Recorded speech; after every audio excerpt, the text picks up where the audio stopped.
আসন্ন ত্রয়োদশ জাতীয় সংসদ নির্বাচনে নারায়ণগঞ্জ ৩, সোনারগাঁ সিদ্ধিরগঞ্জ আসনে বিএনপি মনোনীত সংসদ সদস্য প্রার্থী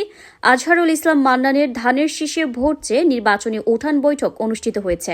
সিনিয়র স্টাফ রিপোর্টার লিটন বিশ্বাস জানান, শনিবার বিকেলে নারায়ণগঞ্জের সোনারগাঁ উপজেলার জামপুর ইউনিয়নের ১ নং ওয়ার্ড পাকুন্ডা এলাকায় উঠান বৈঠক অনুষ্ঠিত হয়।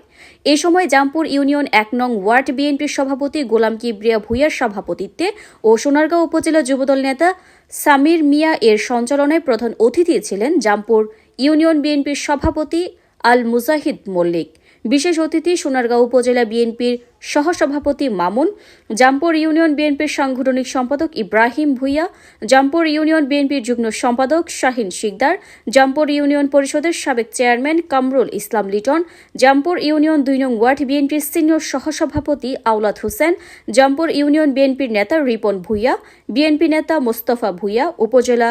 জাসাসের সভাপতি আমির হোসেন, সোনারগাঁ উপজেলা যুবদলের সাবেক সভাপতি বাবু, সোনারগাঁ উপজেলা যুবদল নেতা মোজাম্মেল হক, নারায়ণগঞ্জ জেলা কৃষক দলের যুগ্ম আহ্বায়ক মনির মল্লিক, সোনারগাঁ উপজেলা কৃষক দলের আহ্বায়ক ফজলুল হক মেম্বার, সোনারগাঁ উপজেলা কৃষক দলের সদস্য সচিব এম.এ. মিলন ভূঁইয়া, সোনারগাঁ উপজেলা স্বেচ্ছাসেবক দলের যুগ্ম আহ্বায়ক আবু মোর্শেদ মোল্লা, জামপুর ইউনিয়ন শ্রমিক দলের সাধারণ সম্পাদক মকবুল হোসেন ভূঁইয়া,